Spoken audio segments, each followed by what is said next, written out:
आज हम बात करेंगे अमेरिका के next generation air refuelling system यानी एनजीएएस प्रोग्राम की, जिसमें भारत को शामिल करने की पेशकश की गई है। यह आमंत्रण भारत अमेरिका रक्षा सहयोग को और गहरा करने का एक बड़ा अवसर हो सकता है। लेकिन आखिर एनजीएएस प्रोग्राम है क्या, और यह भारत के लिए क्यों महत्वपूर्ण है? आइए विस्तार से जानते हैं। अमेरिका का रक्षा विभाग अपने प्रमुख अंतर्राष्ट्रीय साझेदारों, खासतौर पर भारत, को इस अत्याधुनिक एयर टैंकिंग प्रोग्राम में शामिल करना चाहता है। इसका मुख्य उद्देश्य है विश्वसनीय सहयोगियों को बड़े रक्षा प्रोजेक्ट्स में शामिल करना, जिससे सप्लाई चेन को मजबूत किया जा सके और वैश्विक सुरक्षा चुनौतियों का सामना किया जा सके। भारत के लिए यह साझेदारी तकनीकी रूप से एक बड़ा अवसर हो सकती है। इससे अमेरिका के साथ रक्षा क्षेत्र में सहयोग बढ़ेगा और भारत आधुनिक एयर टैंकर टेक्नोलॉजी के विकास में योगदान कर सकेगा। लेकिन एनजीएएस प्रोग्राम को लेकर कई चुनौतियां भी सामने आई हैं।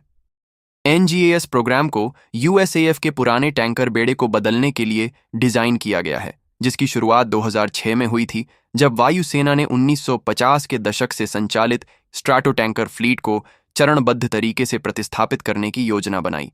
इस योजना को 3 चरणों में विभाजित किया गया था। पहले चरण KC-X के तहत बोइंग KC-46 पेगासस टैंकर को शामिल किया गया।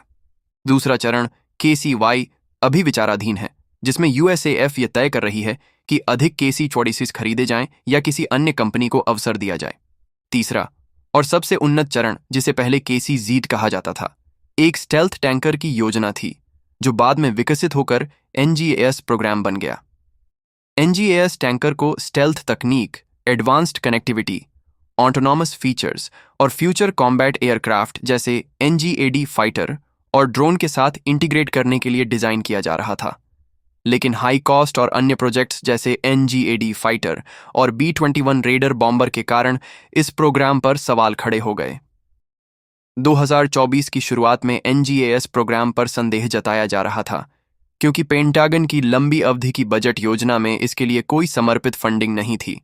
लेकिन 2024 के मध्य में NGAD प्रोग्राम की समीक्षा के दौरान एनजीएएस को फिर से प्राथमिकता दी गई। स्टेल्थ टैंकर को ऑपरेशनल जोन के करीब तैनात करने का विचार फाइटर्स और ड्रोन की रेंज बढ़ा सकता है, जिससे वे हल्के और अधिक स्टेल्थ ऑप्टिमाइज्ड हो सकते हैं। अब सवाल उठता है, भारत इस प्रोग्राम में कैसे योगदान दे सकता है? अमेरिका अपने औद्योगिक आधार को विविधता देना चाहता है और विकास की लागत को साझा करने के लिए साझेदारों को जोड़ना चाहता है। भारत की सॉफ्टवेयर और सिस्टम इंटीग्रेशन क्षमताएं, साथ ही एरोस्पेस मैन्युफैक्चरिंग में बढ़ती विशेषज्ञता एनजीएएस के लिए फायदेमंद साबित हो सकती है। अगर भारत इस प्रोजेक्ट में शामिल होता है, तो इससे भारतीय रक्षा उद्योग को कई लाभ मिल सकते हैं। भारत को नई पीढ़ी की एरोस्पेस टेक्नोलॉजी और स्टेल्थ टैंकर डिजाइन का सीधा अनुभव मिलेगा, जिससे उसकी तकनीकी क्षमता बढ़ेगी। इसके अलावा यह भारत के घरेलू एयर टैंकर प्रोग्राम को प्रोत्साहन देगा, जिससे भविष्य में भारतीय वायुसेना के लिए स्वदेशी टैंकर विकसित करने की संभावना मजबूत होगी। साथ ही भारतीय रक्षा कंपनियों को अमेरिकी कंपनियों के साथ साझेदारी करने और वैश्विक एयरोस्पेस आपूर्ति श्रृंखला का हिस्सा बनने का अवसर मिलेगा, जिससे भारतीय रक्षा उत्पादन और निर्यात क्षमताओं में उल्लेखनीय वृद्धि हो सकती है। हालांकि इस साझेदारी में चुनौतियां भी हैं। भारत की रक्षा खरीद प्रक्रिया जटिल हो सकती है और अमेरिकी तकनीक को अपनाने में नियामक बाधाएं आ सकती हैं।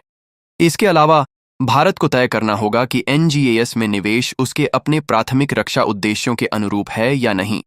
उदाहरण के लिए, भारत का खुद का advanced medium combat aircraft AMCA program और अन्य प्रमुख आधुनिकीकरण परियोजनाएं भी महत्वपूर्ण हैं। अगर भारत इस प्रोग्राम में शामिल होता है, तो इससे भारत और अमेरिका के रक्षा संबंध और अधिक मजबूत होंगे। इसके अलावा यह इंडो पैसिफिक क्षेत्र में भारत की सामरिक स्थिति को भी मजबूत कर सकता है, जहां चीन जैसे देशों की बढ़ती सैन्य ताकत को संतुलित करने की जरूरत है। भारत और अमेरिका के बीच मेजर डिफेंस पार्टनरशिप और इंडस-X जैसे रक्षा सहयोग कार्यक्रम पहले ही मजबूत हो चुके हैं। यदि भारत एनजीएएस प्रोग्राम में शामिल होता है, तो यह रक्षा प्रौद्योगिकी में एक नई ऊंचाई तक पहुंचने का अवसर होगा। क्या भारत को इस प्रोग्राम में शामिल होना चाहिए क्या यह हमारे रक्षा उद्योग के लिए एक सुनहरा अवसर है या एक महंगा सौदा जो हमारे संसाधनों को कहीं और इस्तेमाल करने से रोक सकता है? अपनी राय हमें कमेंट में बताइए और वीडियो को लाइक और शेयर करना न भूलें। हम जल्द ही एक और रोमांचक वीडियो के साथ लौटेंगे।